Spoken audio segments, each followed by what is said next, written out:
In our last video, we set up one of the repeating things in this interval exercise. And now what we're going to do is we're going to put in everything else that we need. What we need to do is that way we don't, this is going to keep us from messing up what we already have. We have this nice repeated C, C, C, C, which I'm definitely not singing correctly. If you look up here, there's the option to go to voice 1. That's what we're in right now. That's why the highlighted things are blue. If you click on that, it's going to drop down this extra menu. And what we're going to do is we're going to click on use voice 2. Now what this is going to do is it's going to add in another part of music on the same staff as our first voice, but this is not going to interfere with that first voice. And just like the first voice, I want to work with half notes, and if I press the number 2 on my keyboard, it'll switch to half notes. So what we need to do is lay out all the different intervals we know with C. And this time we're going to use specifically harmonic intervals, which means notes happening at the same time. We're going to start from smallest to largest, and the smallest interval above C is a minor second, which we get by entering a D flat. So if I press the D key, it's going to put a D, but it's going to put a D natural. We have to tell the program to make this flat. So one of the downsides with flat is as soon as there's a note, it wants to move on. So once I hit D, it automatically came to this rest here. This is a little clunky to work with, but I'm going to press the arrow to get back to that D. If you press the minus sign right next to the number 0 at the top of your keyboard, it's going to make that note flat. Now you can also do that by clicking the flat sign up here, or you can do it with the minus sign. I personally like to use keyboard shortcuts because it means less time moving my mouse all over the screen and more time just entering notes. So we have a C and a D flat right above it. Now I'm going to press the right arrow key to come to this half rest, and I'm going to press a D again.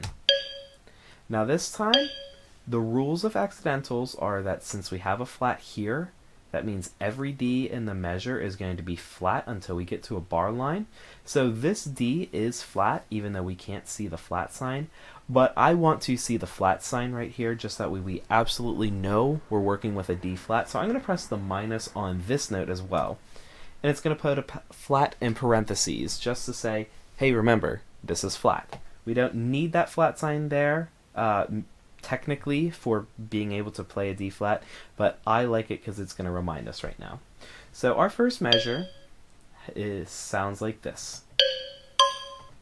Not the best sound ever. C to D flat, that's a very harsh dissonance, and D flat up to C, that's a harsh dissonance as well. So that's what we have to do with all these measures, except we're going to go upward from D flat on and on and on. So above D, the next note above that, above D flat, the next note is D natural. So I'm just going to press D.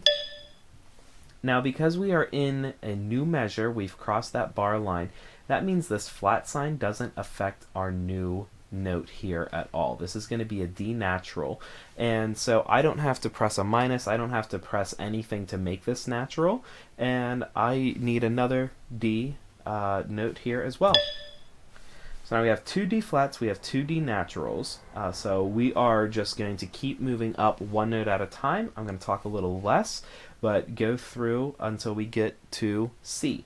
So above D is E flat, so I'm going to press E, come back to it and hit minus for a flat, hit E here, come back to it and hit minus for a reminder flat. Above E flat is E natural, so I'm just going to press E 2 times. Next up is F natural, so F and another F. Next up is going to be F sharp, so I'm going to press F. Now come back to that note and press the plus sign on your keyboard. That's going to raise it to an F sharp. So here's another F sharp. So we have 2 F sharps. Next note up is G. Next note up is A flat, so I'm going to press A, come back to it and minus. A, come back to it and minus. 2 A naturals are next. Next up is B flat, so I'm going to press B, come back to it, press minus, B, come back to it, and press minus. 2 B naturals now, so just press B and B. And then finally, we have the next note is going to be C, and I'm going to press C again. So that's what we have to do for the second video. Let me play what we have so far so you can hear all this. You're going to hear we always have this low C to high C repeating over and over, and you're going to hear this second line moving slowly up. It's going to actually sound kind of neat.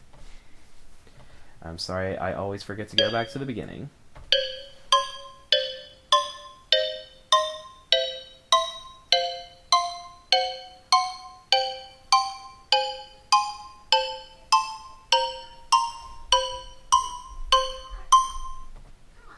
Thank you for working through this video. Come back for the next one so that way we know what we have to label.